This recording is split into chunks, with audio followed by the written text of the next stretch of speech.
ہے کہ ٹائم کی پابندی کریں. 10 منٹ کا ٹائم تھا, آدھا گھنٹہ لگا دیا ہم نے ادھر.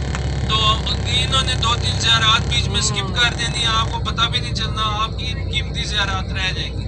تو مہربانی کر کے ٹائم کی پابندی کریں, جو ٹائم دیا ہے اسی ٹائم پہ آ جائیں تاکہ تمام زیارات مکمل ہو سکیں. شکریہ. بسم اللہ الرحمن الرحیم. بھائی صاحبان, ابھی وہ دیکھیں, وہ بلڈنگوں کے اوپر سے ایک پہاڑ نظر آ رہا ہے آپ لوگوں کو, بلڈنگوں کے اوپر سے یہ آگے کی طرف, ادھر آگے, یہ جبل صلہ کا پہاڑ ہے اور وہ غزوہ احد کا پہاڑ ہے. یہ جبل صلہ کے پہاڑ سے لے کے غزوہ احد تک 3 سے 3.5 کلومیٹر لمبی خندق اس روڈ والی جگہ پہ کھودی گئی, اس روڈ والی جگہ پر. بھائی صاحبان, آپ کے الٹے ہاتھ کی طرف کفار کے خیمے تھے جہاں پہ بس چل رہی ہے, یہاں پہ خندق تھی, اور آپ کے سیدھے ہاتھ پر صحابہ اکرام کے خیمے تھے. یہ جبل صلہ کا پہاڑ ہے, اس کے پیچھے مسجد نبوی ہے. 326 گیٹ سے یہ پہاڑ نظر آتا ہے, اور جو اوپر چھوٹے چھوٹے کمرے بنے ہیں وہ ترکی دور میں ادھر فوجی بیٹھے تھے حرم کی حفاظت کے لیے, مسجد نبوی کی حفاظت کے لیے. تو اس طرف سے حملہ کیا گیا تھا. تو دعا ہے کہ اللہ تبارک تعالیٰ یہاں پہ ہماری زیارت, ہماری دعائیں قبول فرمائے. آمین ثم آمین. پھر گزارش کر رہا ہوں کہ ٹائم کی پابندی کریں. سب سے پہلی بات ہے کہ آپ کی ظہر کی فرض نماز رہ جائے گی, وہ پھر آپ کو کمروں میں پڑھنی پڑے گی, تو وہ اس میں پھر آپ کا نقصان ہے, فائدہ نہیں ہے. کیونکہ اگر مسجد نبوی میں ایک نماز ادا کرتے ہیں تو 50,000 نمازوں کا ثواب ہے. اور میرے اور آپ کے سمیت کوئی بھی ایسا بندہ نہیں ہے جو یہاں سے یہاں آنے سے پہلے اس نے اپنی پوری زندگی میں ہی 50,000 نماز پڑھی. تو کوشش کریں, وقت کو مینج کریں, وقت کی پابندی لازمی رکھیں. تو آئی زبان,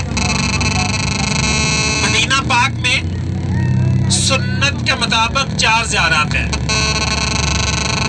اور مدینہ پاک میں سب سے افضل ترین زیارت کون سی ہے؟ کوئی حاجی بتا سکتا ہے؟ سب سے افضل زیارت, اس سے بھی افضل مدینہ پاک میں سب سے افضل ترین زیارت ہے آپ سرکار صلی اللہ علیہ وسلم کا روضہ اقدس. اس کے بعد سنت کے مطابق 4 زیارات ہیں. سب سے پہلی زیارت ہے ریاض الجنہ, جس مقام پہ آپ نفل ادا کرتے ہیں, حاجیوں کا پاس بنتا ہے موبائل پر. سنت کے مطابق دوسری زیارت ہے جنت البقیع کا قبرستان, 365 نمبر گیٹ کے بالکل ساتھ ہے.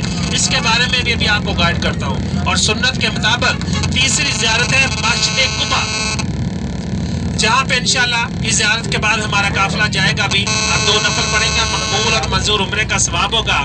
اور سنت کے مطابق چوتھی زیارت ہے غزوہ احد کا مقام, سید شہداء کا مقام, جس جگہ پہ جنگ احد لڑی گئی, جس جنگ میں حضرت سیدنا امیر حمزہ رضی اللہ تعالیٰ عنہ کو بڑی بے دردی سے شہید کیا گیا. ان کی قبر مبارک اسی مقام پر ہے.